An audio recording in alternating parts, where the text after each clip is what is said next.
Hi all, Kyber1 here, and today we are discussing a Forgotten Realms campaign accessory, Lords of Darkness, and this is on DriveThruRPG right now for $12, and I would recommend getting that version because the glue binding on these is honestly terrible.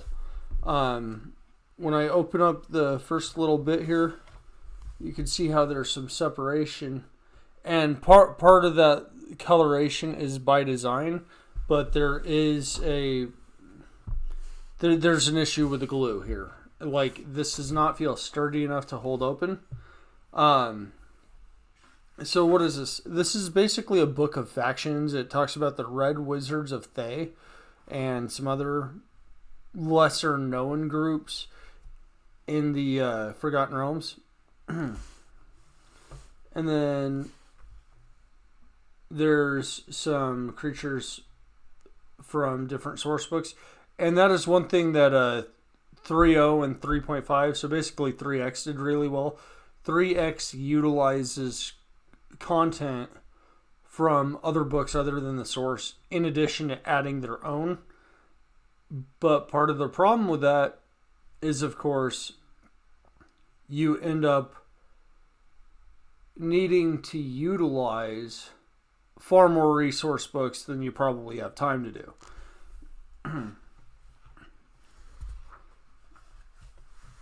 And because every creature in this is built like a character, I mean, it was nice as far as verisimilitude and the idea that any creature could be playable, and that made it a lot easier to run in that concept, but at the same time it complicated every encounter if you ran it exactly as written.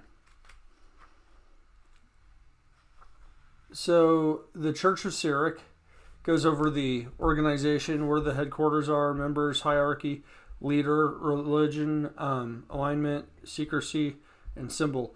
So this goes over all of these aspects in every single group. And so I want to go over the Red Wizards of Thay most of all, because they are the most prominent group that I've personally heard of. But the Church of Cyric has a Spur Lord prestige class, and to me that's amazing, because when you have these prestige classes with the organizations, it means they are very world specific, and 3X did that really well. World and faction specific. Now, to me, this is kind of a simple map that they got here to elaborate on how everything is set up, and that's cool. Everything is laid out in a readable format, and then they mark everything once again. But later on, you'll see how it becomes unwieldy if you have to draw your own maps. Like, the Church of Cyric has a decent measurement to it. Next is the Cult of the Dragon. Once again, it goes over headquarters, members, hierarchy, leaders, religion, alignment, secrecy, and symbol.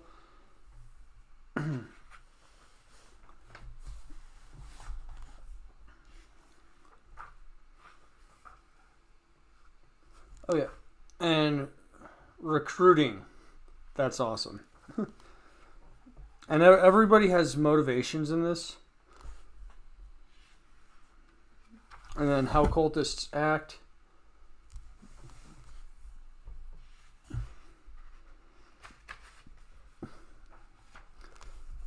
This right here.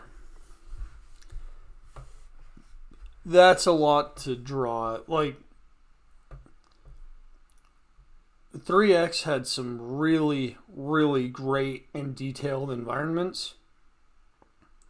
But at the same time, you end up with situations where if you were to draw this, you would literally have to count from the very first square over, and as you can see, it goes up there.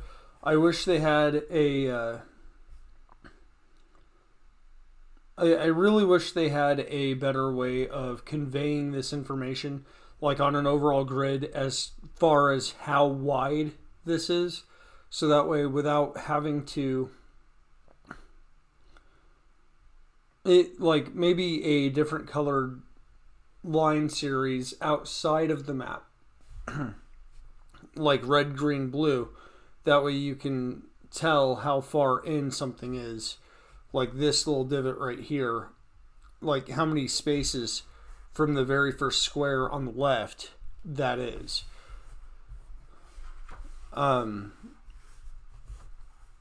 Because expecting a player to map this, I don't feel is reasonable. Like if you're playing old school D&D and trying to use concepts from this, I don't think a lot of these maps, because of that reason, like they're just too unwieldy. So pretty much like as a game master or dungeon master, you have to draw out all the maps yourself, because and that's a huge time commitment.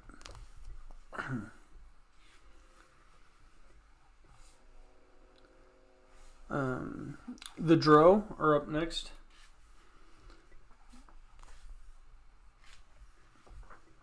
Dark Mask, Prestige class. And then you have NPC Drow Fighter and Drow Rogue.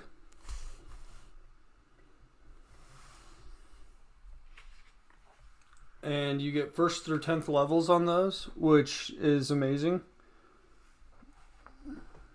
And then you also have the Dark Mask and how it breaks down. And once again, I'm not trying to damage this book because it is a bit older and the glue binding is not that great. And then you have yet another map example of really well drawn, but at the same time, I don't see this specifically being useful in game, just because there's so much going on. But it is a great concept for things to have in the Underdark level and the Drow outpost.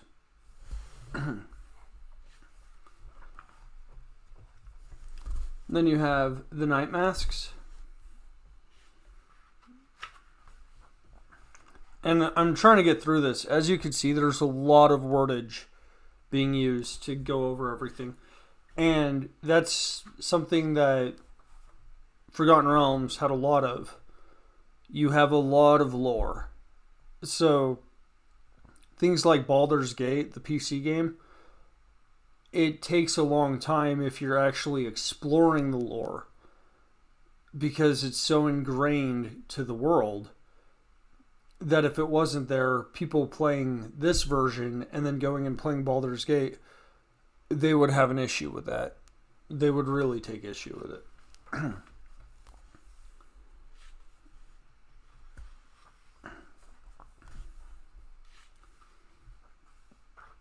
The Vampire Infestation of Westgate.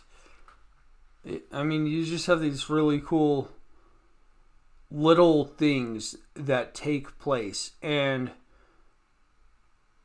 the fact that all this occurs before 4E and 5E, I don't even consider the additions. Like, you can change so much in your campaign, but if you're trying to continue your campaign into the next one, next edition, I mean, it's, you create your own lore. Where do you go from here? And every edition is basically like a starting point as far as a certain time era.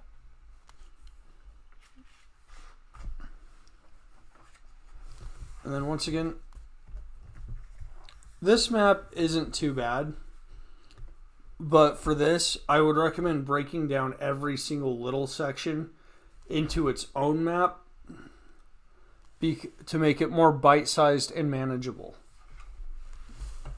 And that's the layer of the Night Masters.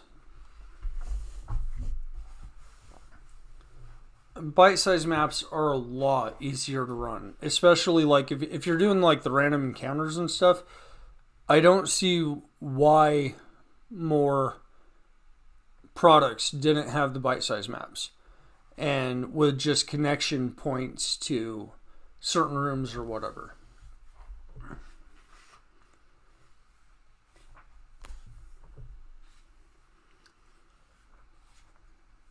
Okay, Red Wizards of Thay.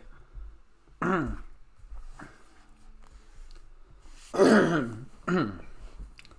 me clear my throat. Yes, good sir. Ristel. These are all excellent choices. The Red Wizard pushed 4 vials across the wooden countertop, each marked with the flame of Thay and the flag of Proskir. Is there anything else we can help you with? The Sun Elf paused, scratched the long scar on his chin, and thought about his companions waiting back at the inn. Yes, we'll need an endurance potion, one of Eagle Splendor, and one of Haste. Standard discount? Of course. The elf counted his coins while the tattooed mage located the requested items, then asked, Is Urban Kryn working today? I believe so, the Red Wizard replied.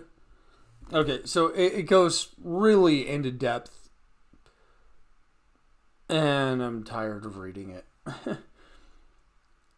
Yeah, I mean, if you're into the novelization, this does it well. Because it's a novel. Every entrance piece is a novel. And if you're interested in that, you could buy this for $12 on DriveThruRPG. So it has a brief history. The organization. Okay, the headquarters is in Thaymount, Thay. Members approximately 1,000 actual Red Wizards, with approximately 5,000 practicing wizards in their service. Their hierarchy is militaristic. The leaders, the Zulkirs of Thay. Loose council of 8 Red Wizards, each specialized in a different school of arcane magic. Religions: Kasuth, Bane, Shar, and Leviatar.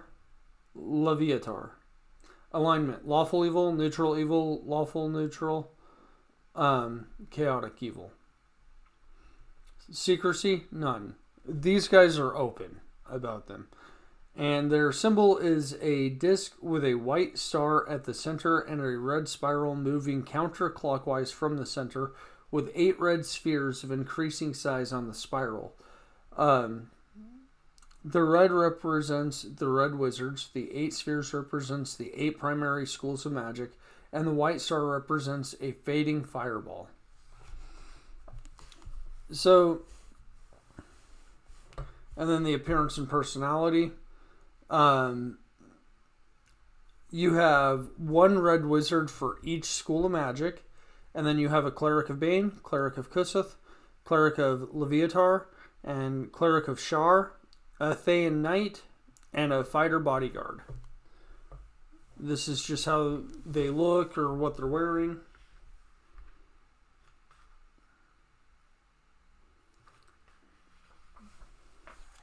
So,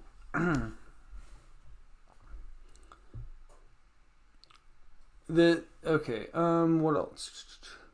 Motivation and goals. I'm just going to read the first paragraph of these sections to keep this short. The Zulkir's eventual goal is to rule the world. For centuries, they tried to attain this goal with force of arms. Now they are trying to do it with trade.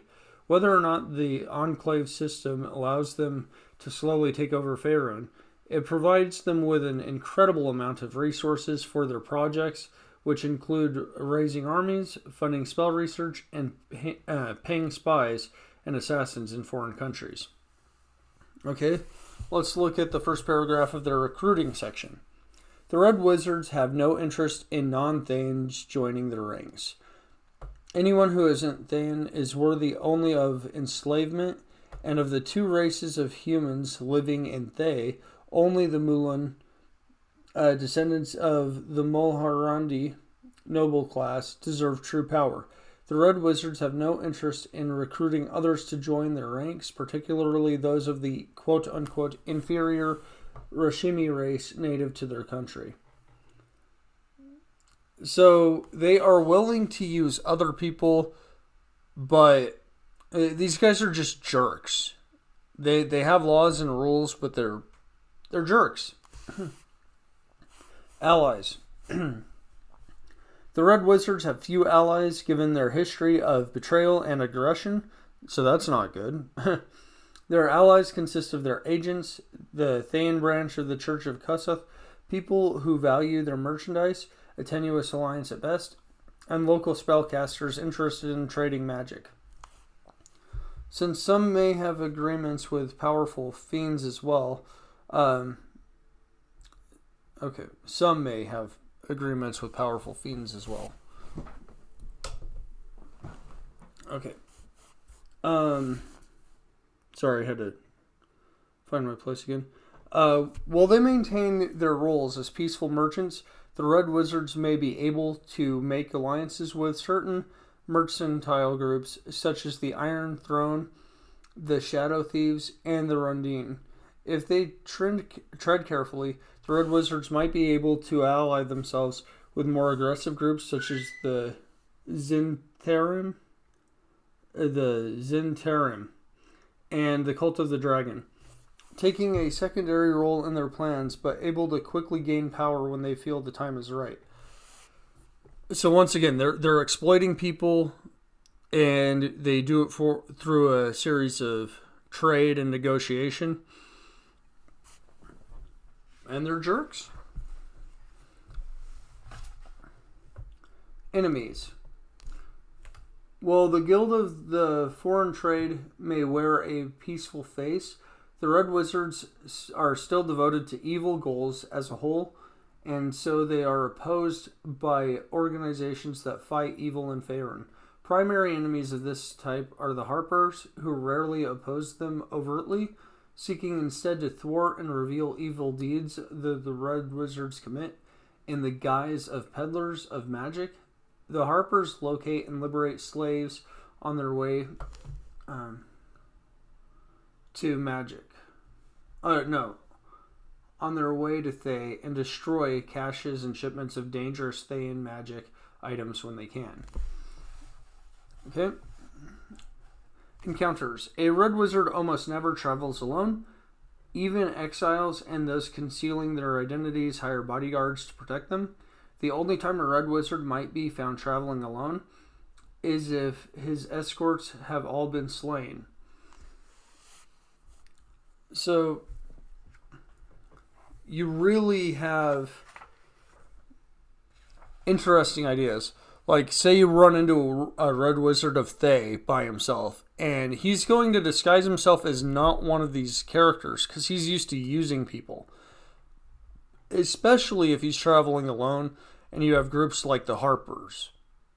If his allies have been slain, he is certainly dangerous, because he's not going to do anything outright. He's going to hide his true intent, get into a group of people, and travel with them until he can get to a place that the Red Wizards have taken in order to reclaim what is his goal.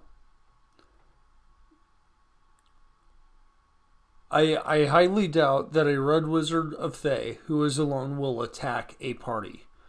They're way too adherent to the idea of mercantile goods, which means paying for escorts or something.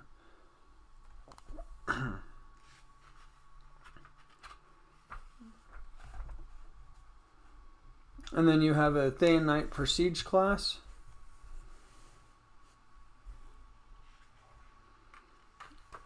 Okay.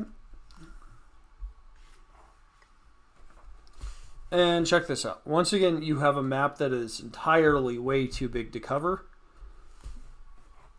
Yeah, we're about halfway through this book right now. Excellent art, though. I would like to congratulate the artists. And this is by Kelman Androsfgigi. I cannot pronounce that. I'm sorry for butchering your name.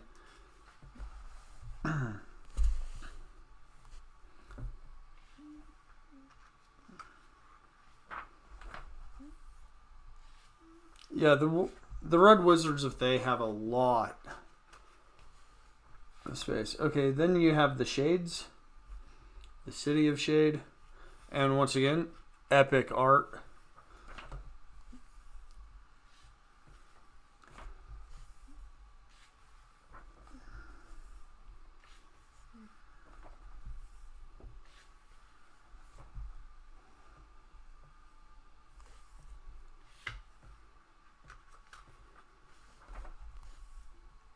And I'm over 20 minutes right now. As you can see, there's just a lot to cover. And this right here, I guess you could just square it up, count all the way through. But that might be hard. So, yeah, just because you have obstructive sort of areas in here. So I would recommend using a ruler to kind of guide along that.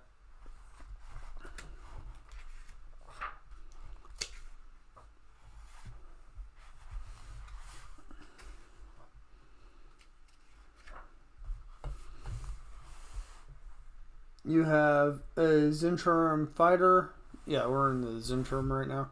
And then you have NPC Zentrum Wizard or Zentrum Sky Mage. And then there's the Sky Mage Prestige class, and it goes over that.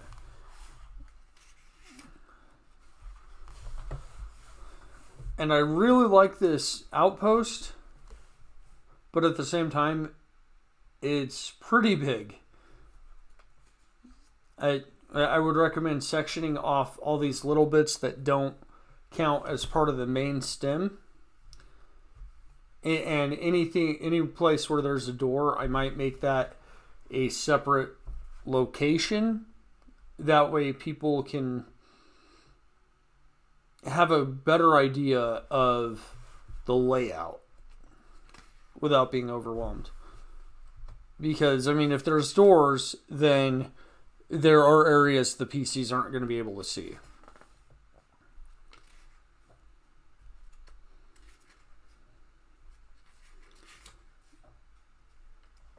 Oh. Beholder's Battle for Dominance. Like this, yeah. Church of Bane. And here's the Temple of Bane. It's simple. I like that.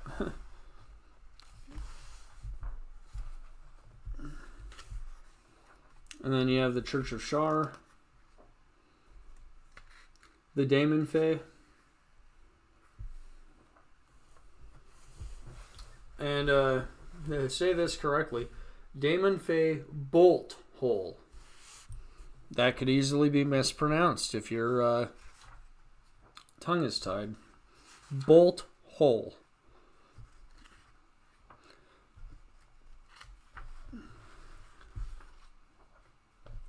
And then you have different houses. And then here's a mansion. I like that. There is a little bit of mature content. There's some nudity. So I'm going to have to slap a big M on this for mature.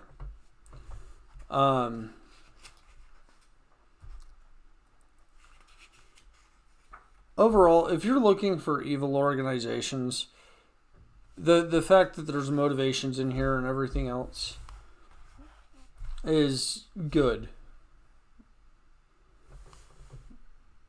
Because these organizations do not exist in a bubble. They're out to affect the world.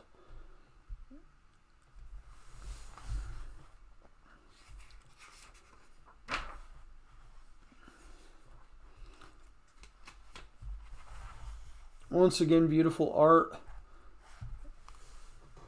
The Kraken Society. Yes.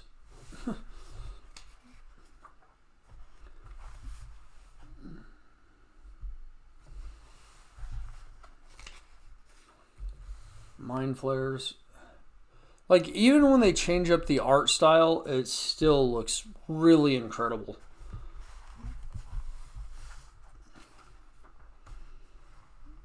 NPC Gallery, Lorlock. Sick.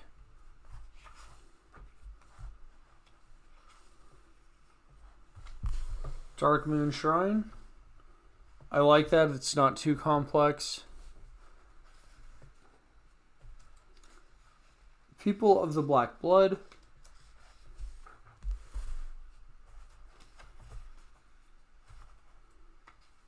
The Shadow Thieves.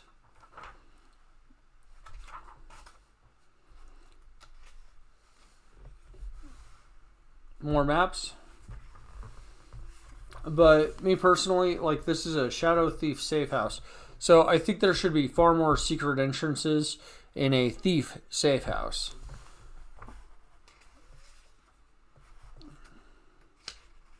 The Twisted Rune. Tools of Darkness. So you have wondrous items and magic items. Drugs.